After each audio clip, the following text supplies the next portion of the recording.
Welcome back to the Lawkward Chronicles. My name is Larissa, and today we have our spoiler-free book club, Lawkward Book Club reading vlog for romantic comedy by Curtis Sittenfeld.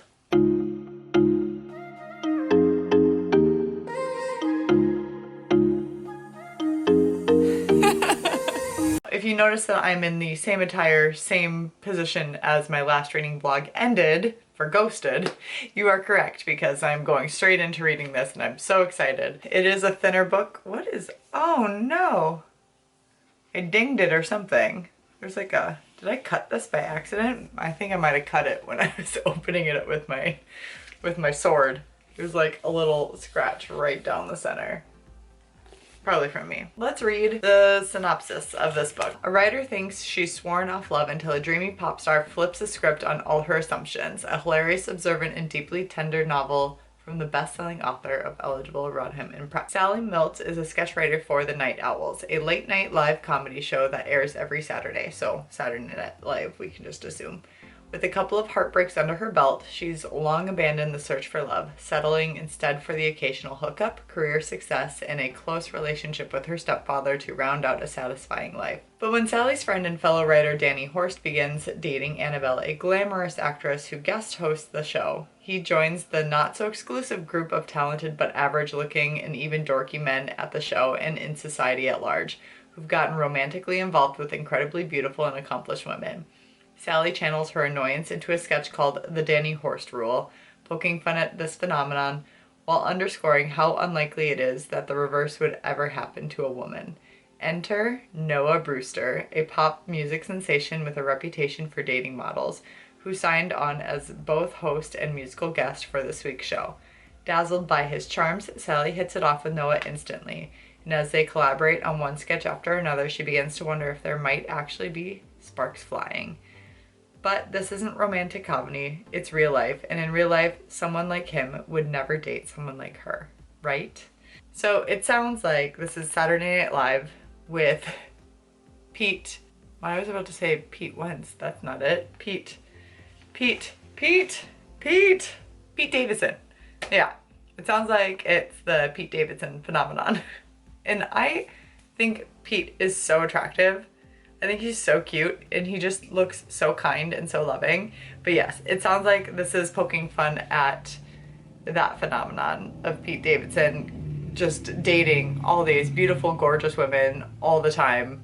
Boy's got game. Be the double standard of average looking women cannot bag the super hot guy. It's always the reverse. The super hot girl nabs the average looking guy, which I do seem to see that is very true. But all women are gorgeous. I love a 300-page book. And that's what it's looking like. Looks like it's exactly actually, I think it is exactly 300 pages. Yes, exactly 300 pages. I absolutely love that in a book. That's what we'll be reading in this week's vlog for our Lawkward Book Club, and then we'll have a book club episode and discuss all the spoilers and thoughts and answer some questions. Let's get reading.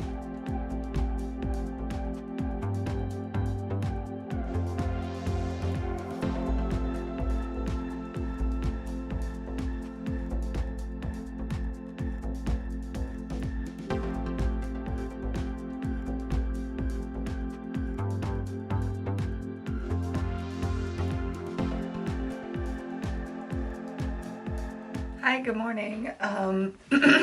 Sorry, I haven't talked this morning, so I'm a little rusty. First impressions. So I'm on page 31 right now. The chapters of this book are so long.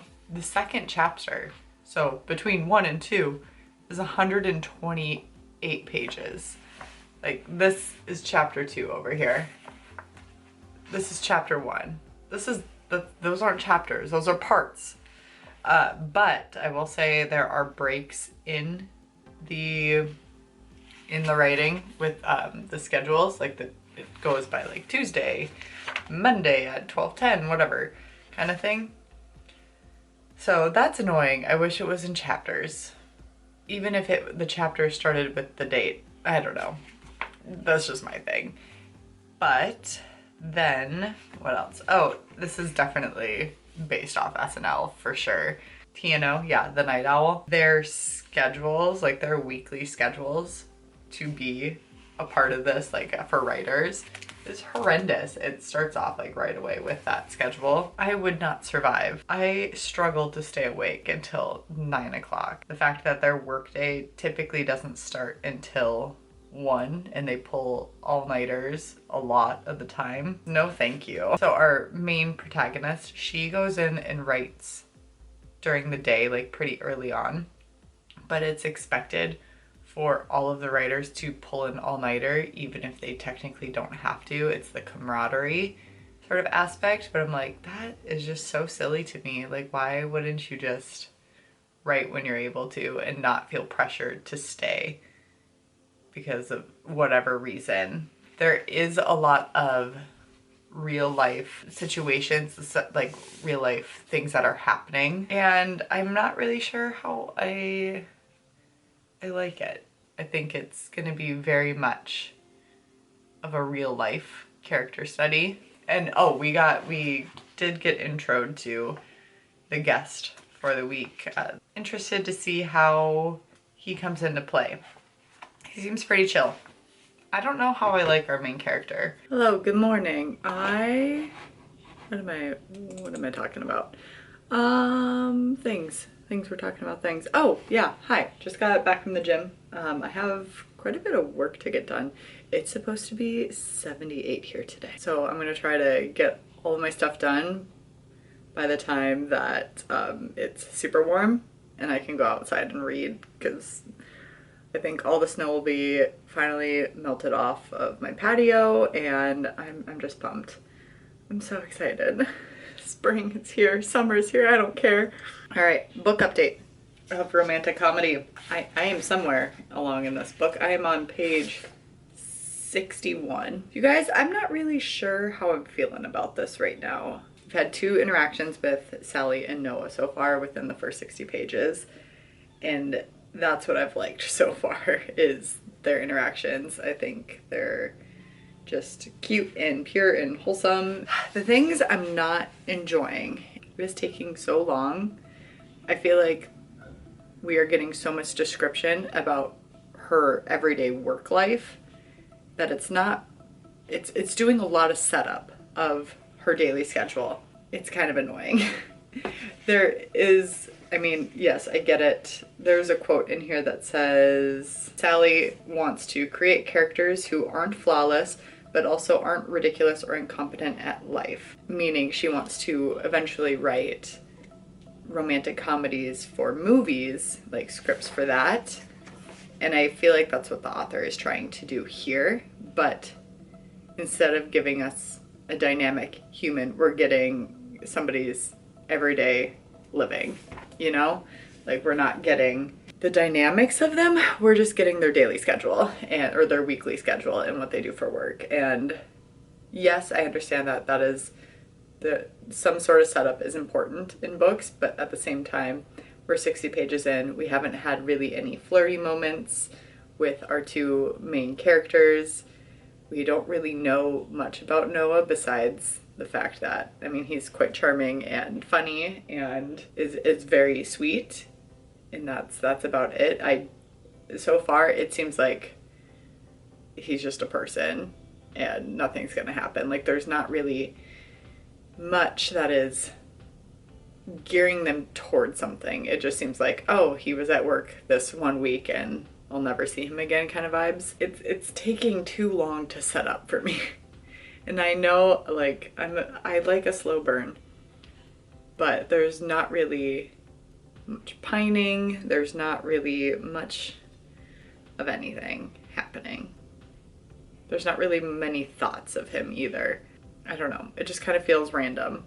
This book feels random. It just seems like what the actual work week life is at SNL, but in this case, TNO. So hopefully things progress and pick up in the romance side of the romantic comedy book. Fingers crossed, because right now, not much is happening, and I was really hoping to be halfway through, but it's slogging on for me these first 60 pages. So hopefully it'll pick up. I'll keep you updated. For right now, I gotta get some work done. Check in with you later.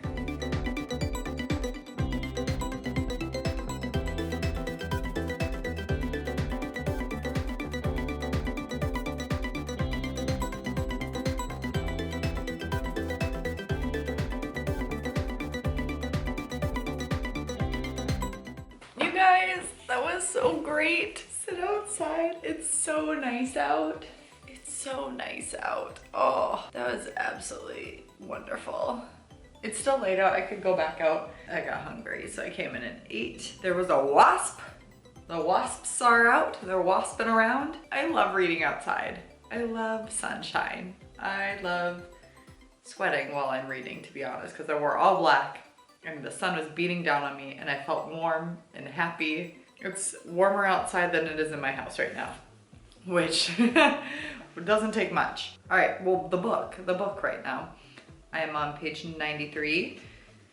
Again, we're still in the just setting up what the schedule's like. There was a little bit of a potential possible flirtation. Sally has a crush on Noah. We know this. She knows this, and she is flabbergasted as to how this happened. There was a moment. She believes that there was a moment. She's unsure if she is actually thinking that moment or if she's making it up in her head because she's a a writer and plot points and whatnot. I love Noah. He says he's the guy that he loves talking about love languages, and I love when men talk about love languages or their attachment styles or anything. That gives me insight to that they've done work on themselves and know what they need. Also, my tabs are not great because they're all so closely colored. Viv, she and Sally are talking, and this quote just kind of got me. She says, "As if there's a clear distinction between real and fake for any of us. Aren't we all performing the role of ourselves?" My ENFJ personality type, I think that's fairly accurate, that I am a chameleon with everybody and everything, and I adapt, and all of it is all me, but only certain parts of me in certain situations, if that makes any sense. Sally was listening to Noah's music, and there was a song, and I loved the description. The song is called All Regrets, and it's about the promise and excitement of a new relationship, the heartbreak when it collapsed, and the sorrow, not about losing the woman, but about being wrong once again in romantic optimism. I know Noah is a male artist or singer, but I could see Taylor Swift writing a song like that, especially now that we know things. There's a motorcycle. Yeah, still haven't made it to chapter 2. That's my goal for tonight, is to make it to chapter 2, which is chapter 1 ends on 128. So like I said, I'm on 93. Hi, it's me again. I am currently on page 144. I made it to chapter 2, which is fantastic. Chapter 3 doesn't start until page 203. Crazy, crazy, crazy. Chapter 1 was all in 2018 for that 1 week. And then chapter 2 has jumped to July 2020. And it is reflecting on, or going through the panini, if you will, and lockdown, and it looks like chapter 2 is all in email format, because if you don't recall, we were all in quarantine. Something happened at the end of 2018 between the two of them that they didn't part not friendly, but they didn't part well. In 2020, someone reaches out via email, and it looks like they're gonna be pen pals now. This is the weirdest romance. I don't know. Yeah, it's all emails in chapter 2. Noah is so emotionally mature and very self-aware, and also oh my gosh, you guys, he mentioned attachment styles. I just got finished telling you that like love languages and attachment styles they're my kryptonite. When a man says something about it and is self-aware enough to know his and talk about them, oh my gosh, and he mentioned them. And I was freaking out. I was very happy. This book is not what I was expecting it to be. I was expecting it to be like not an insta-love, but kind of like a quick moving like attraction where the main characters had to spend a lot of time together to get ready for the week, and that they fell in love with the week, and then something, yeah. But this is a lot more serious. I thought it was actually going to be like a romantic comedy, like cute, fluffy, fun, and it's not. It's not. It's definitely more serious. Also in 2018, both our leads are 36, and now they're going to be 39. It is a little bit more of an older romance. Older, I don't want to say older like as in geriatric, but it's not in your 20s or your teen romances. It's definitely more mature mindset. And I don't know if that is why this writing is coming across that way, as it is definitely more mature writing. I just really hope we see the development now that they are being pen pals, and their relationship, I hope, actually starts and is heading into something, because right now it's very dull. It's very dull. I really like Noah though. Noah is a sweetie cutie pie, and Sally's not impressing me right now. She has some quips, she has some great stuff, but she mid. I mean, that's the beauty of her too, is that she is, I don't want to say average, but she is more of an average woman. What's up, Pam? Okay, I just finished chapter 2. It went by pretty quick because the last few emails were snappy one sentences, if that. It's odd. It's odd in the sense that like it's making me reflect on my own pandemic experience and quarantine and all of that. Things are kind of progressing. You can tell they both like each other, which is great. However, Sally still feels that the Danny Horst rule, which is what she's calling the rule that adequate, average-looking men continually find and date really, really attractive women, like above their physical appearance threshold, I guess. And then, but the female reverse, it does not apply. So the Danny Horst rule is that. And he's like, that rule is, I disagree with it. I told you that when we first met, blah, blah, blah.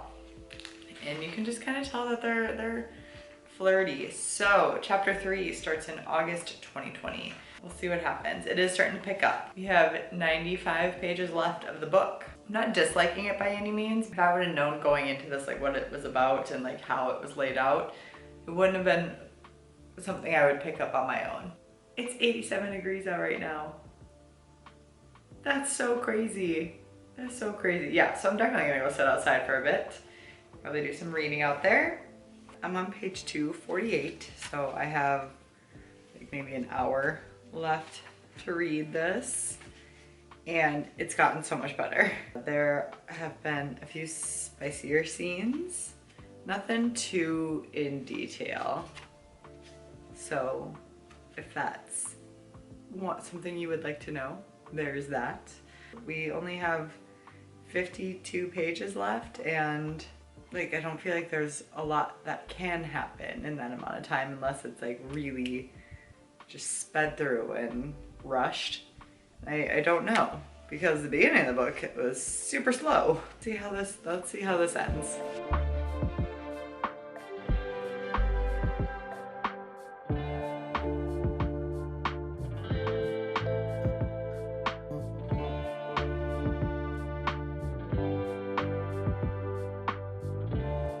Good morning. We finished romantic comedy last night. Okay, good news. The ending was so much better than the other parts of the book.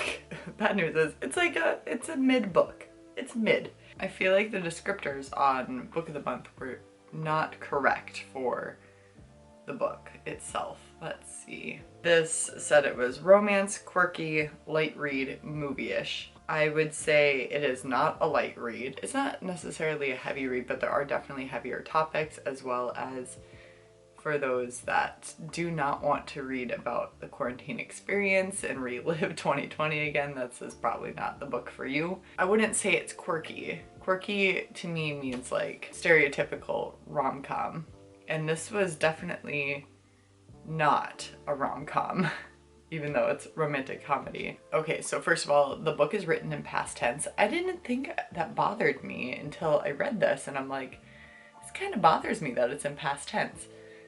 So it felt very much like autobiographical, as well as like the format was pretty cool. I wish there were actually chapters instead of parts, even though the parts are labeled chapters.